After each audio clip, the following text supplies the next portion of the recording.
já que o Carcará puxou a linha do petróleo, de Rússia, na verdade, ele puxou ali as questões da Rússia, vamos falar rapidamente aqui o que muita gente está repercutindo. Bom, a ideia do Trump, ao invadir, e o que foi falado ao longo dos meses, era parar com o enriquecimento aí meu Deus do céu, gente, do enriquecimento não é do urânio.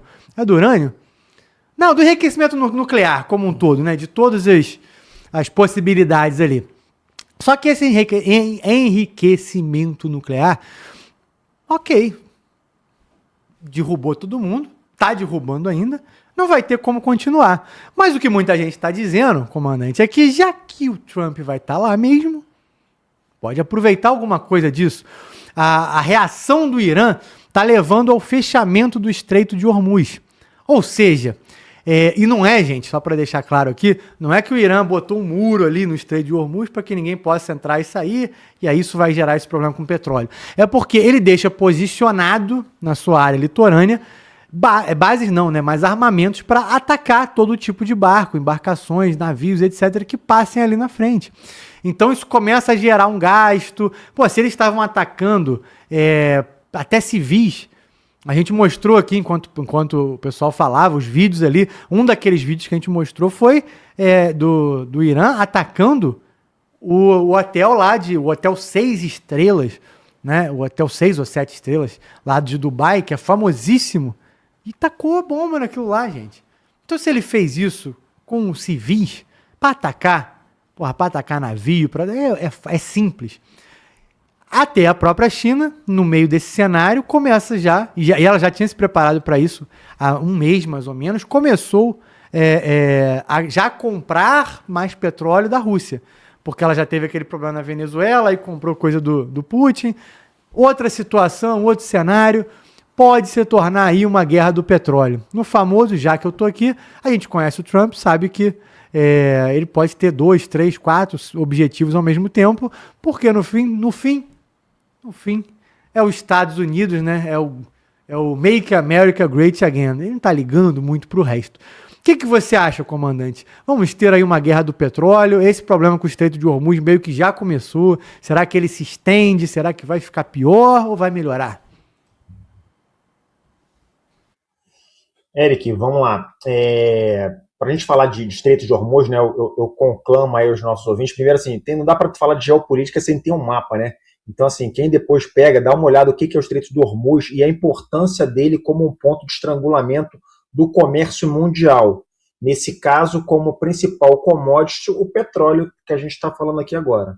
Então, ele é um estreito que separa ali, basicamente, o Emirados Árabes Unidos da região do Irã. Ele tem uma extensão aproximadamente ali de 10 a 15 quilômetros, ou seja, ele estrangula a entrada do Mar da Arábia para dentro do Golfo Pérsico.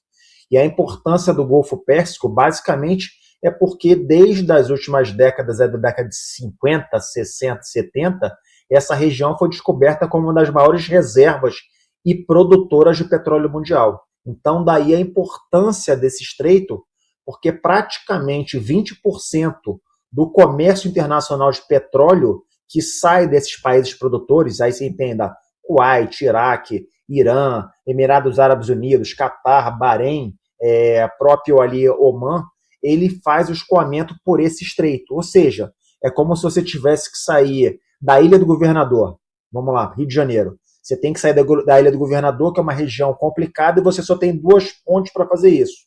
O Estreito de Hormuz é uma dessas situações, nesse ponto de estrangulamento.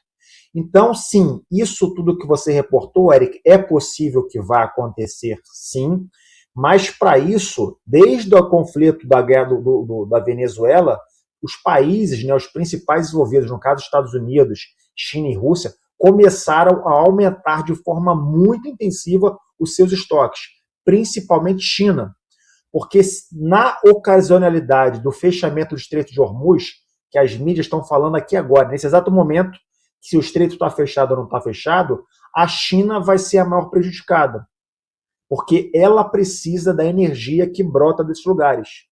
E os oleodutos, que seriam as alternativas para levar por terra o petróleo escoado dessas regiões, não dão conta da demanda para suprir a China.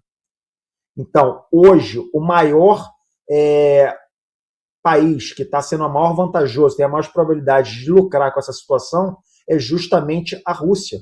Porque a Rússia, nesse cenário, ela praticamente ela se desconecta dessa região do Oriente Médio e ela consegue suprir a China com uma demanda muito razoável. E aí ela vai lucrar bastante dinheiro, porque ela vai conseguir fugir das sanções norte-americanas, vai fornecer petróleo para a Rússia, para a China, e vai lucrar muito nesse cenário. Agora, provavelmente, se o Irã fechar ou partir para uma ação de fechar esse estreito aí que a gente está vendo no mapa, que é o Estreito de Hormuz, que a gente vem falando, a China vai entrar de forma muito intensa condenando esse tipo de ação. Porque ela depende disso aí. E o mundo depende. Então, sim, nós poderemos ter uma flutuação no preço do petróleo a nível mundial. A gente viu isso na época da década de 70, tanto na primeira como na segunda crise do petróleo, final da década de 79, que justamente coincide com a Revolução Islâmica do ataque dos Ayatollah de 79. Então, o mundo ainda é muito vulnerável às fragilidades e às oscilações do que vem a acontecer aí.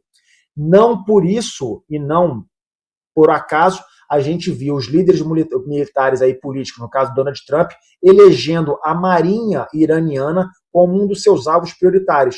Porque, basicamente, quem tem um papel fundamental no controle de acesso marítimo desse lugar, desse estreito, é a marinha iraniana. E a gente vê aqui agora, enquanto a gente estava falando, eu estava vendo declarações que os Estados Unidos com Israel já conseguiram afundar 11 navios de porte da marinha iraniana, incluindo os seus 2 maiores navios, seus capitães, que são 2 navios porta-drones. Ou seja, os navios da armada iraniana estão sob foco, estão com um alvo enorme em cima dos seus costados.